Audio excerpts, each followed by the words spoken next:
I'd like to stress that if you've come here for politics, you've come to the wrong place. This video is not about politics. This video is about my first impressions of India and, well, my impressions in general of life on the streets in India and in China. Although I am qualified to talk about China, having lived here for over 10 years, I'm not as qualified to talk about India because, well, I only visited India for 10 days. I did, however, manage to soak up a lot during those 10 days. So let's start off with my first impressions. My first impressions of India is that, although it's chaotic, it's very colourful and vibrant, very friendly, very diverse, but also very dirty and poor.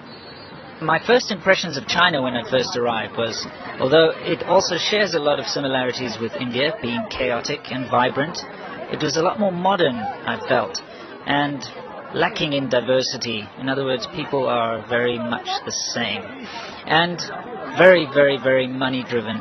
Instead of being friendly, I find the people more curious in China.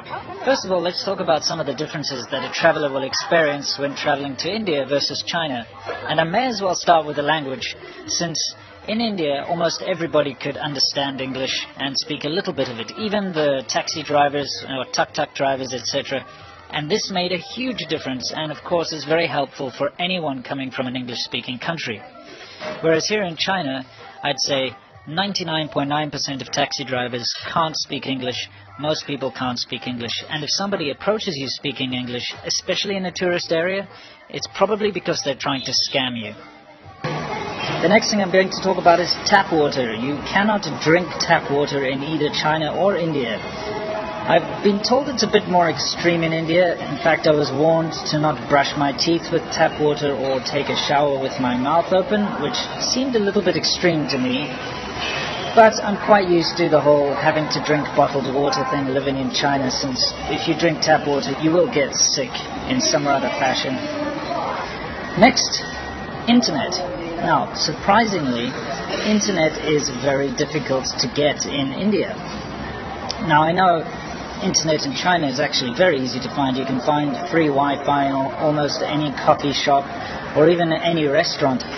However, it's censored, so it's pretty much useless if you're trying to check your Gmail or go onto YouTube or Facebook or whatever. You wouldn't be able to use those services anyway.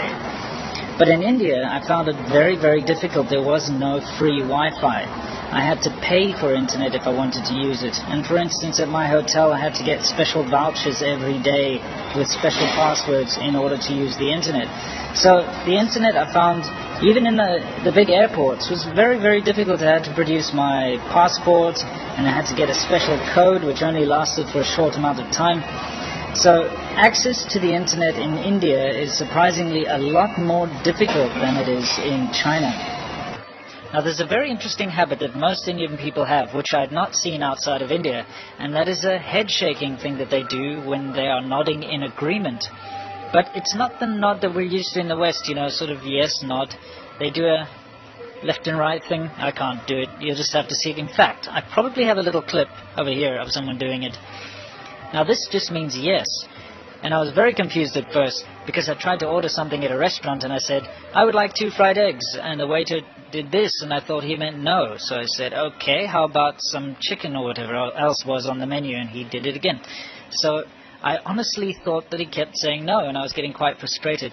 But I picked up very quickly that this actually means yes or acknowledged. So as you're talking to people, you'll see them shake their head, and this just means they're saying yes or agreeing with you. Right, let's talk about food and drink in India.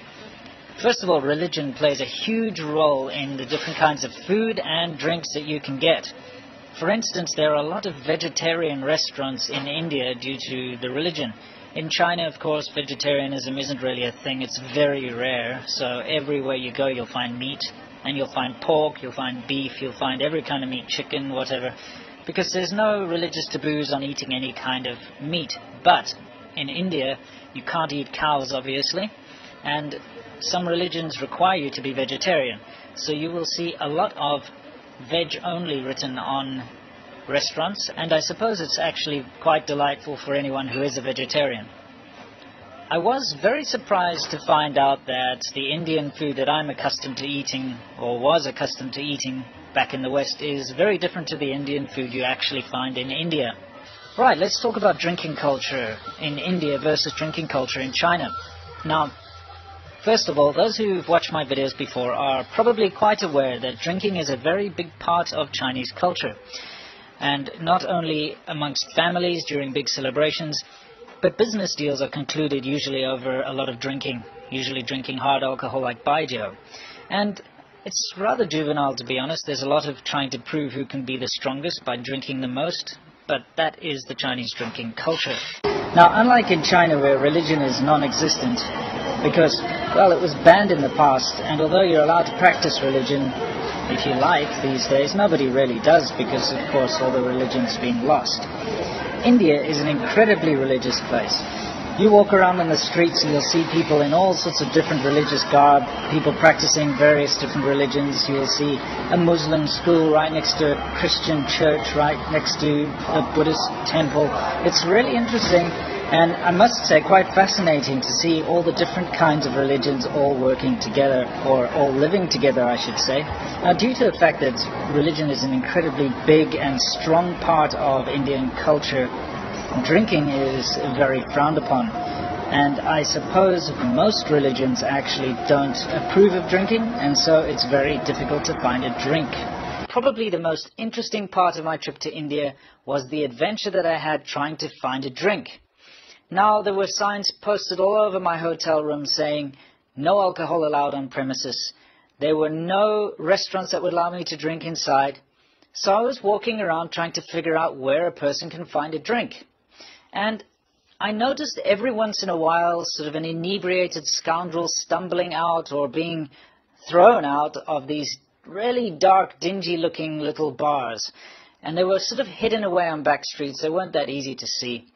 And I thought to myself, well, that's not really the kind of place I want to go into. It looks fairly dodgy and dangerous. But you know what? I'm having an adventure. I'm in a different country. I can take care of myself. I'm going to go inside and check it out. So,